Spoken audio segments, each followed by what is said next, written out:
What are you doing right now? Is it something that you really love? Millions of people at this very second are doing exactly what makes them happy.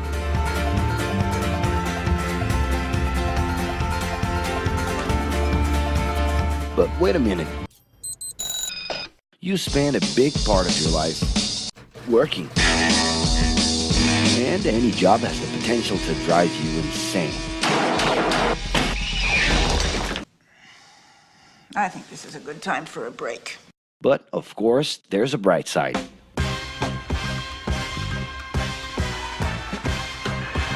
And the best thing, time off.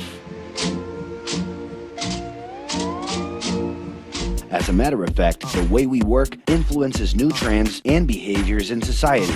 And if some things are new and different to you, and to everyone else, it's good to know that the ones who really captured the idea are those young millennials. Otherwise known as Generation Y, G, we, globalists. Okay. We know you heard about this. They represent a new workforce in the global market and have high aspirations. Half of them already have or plan to open their own businesses. Because of their digital, liquid, and collective mindset, they are affecting the way we produce and work in the future. Sounds complicated? Actually, keeping things simple was the motto that baby boomers worked by in the 60s and 70s. Rules were a lot clearer back then. The workspace was confined to the office. Responsibilities were individual-based and very specific, and you knew exactly the right time to start and finish your day. At that time, after the World Wars, the institution represented the security that everyone was dreaming about.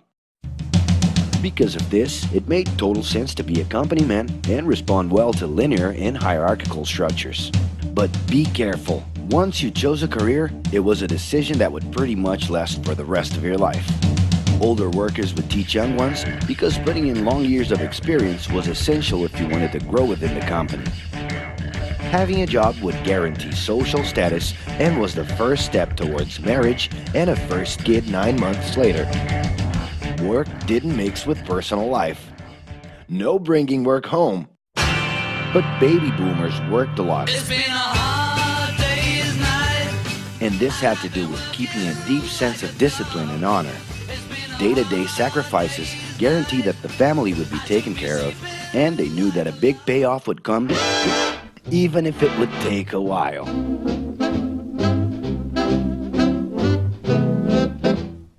However, Generation X redefined the time relationship between work and reward. Super confident, extroverted, very competitive, and doing everything in their power to achieve quick growth, these guys were always on the lookout for better offers. A profitable idea could easily put them into a leadership position based on meritocracy without taking their experience into account.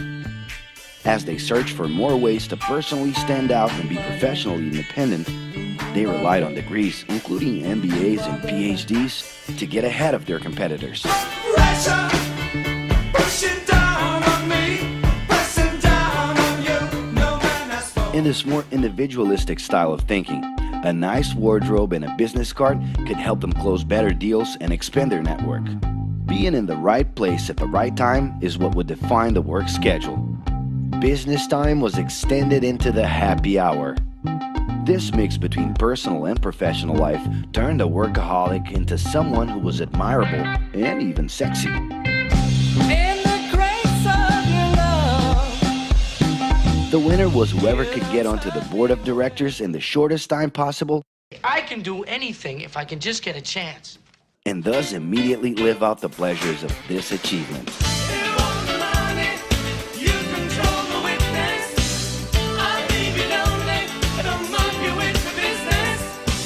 But today the journey's a little different.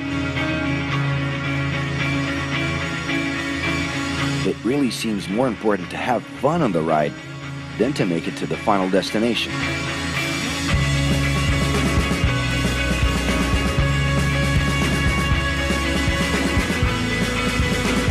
Ironically, millennials, those unpredictable kids, are the ones perfectly translating this new vision.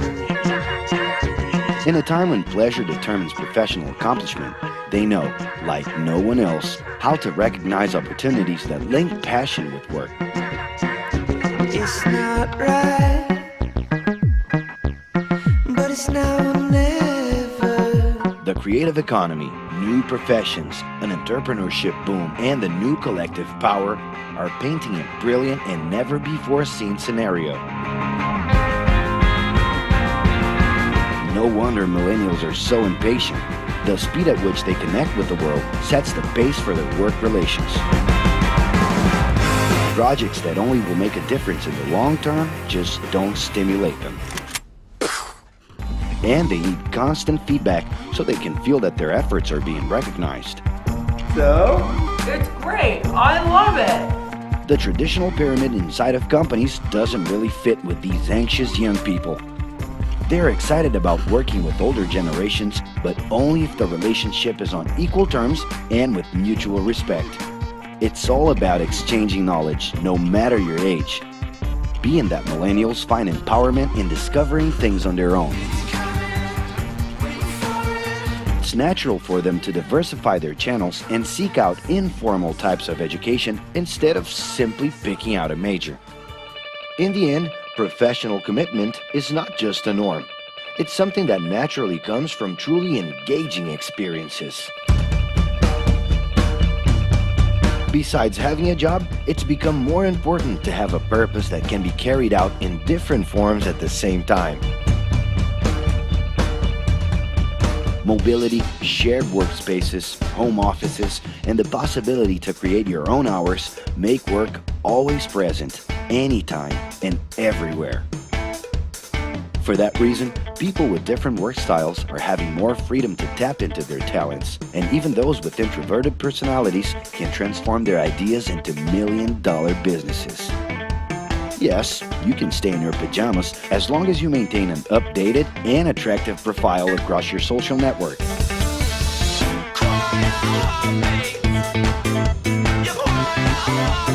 As you can see, flexibility is really the way to go. Millennials are fascinated when they get involved in works in progress and feel motivated by learning new skills. They're excited about an open and forever beta world where testing and messing with something unfinished is the only way to create the new. Millennials need more than ever to feel autonomous, and they're exhilarated by the challenge to develop and participate collaboratively.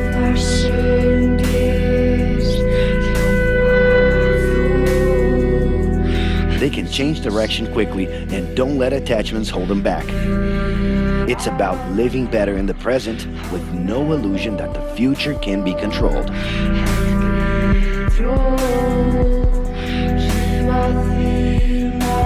That's because of one simple thing. Whoever adapts more easily can evolve along with the changes.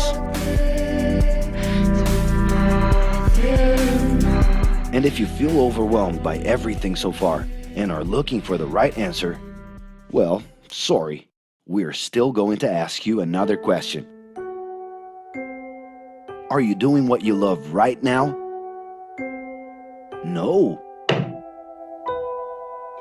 So start.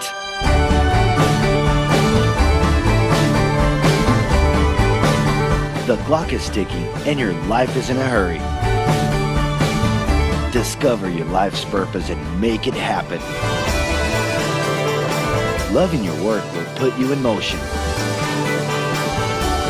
It's the only way to lead a fulfilling life every day.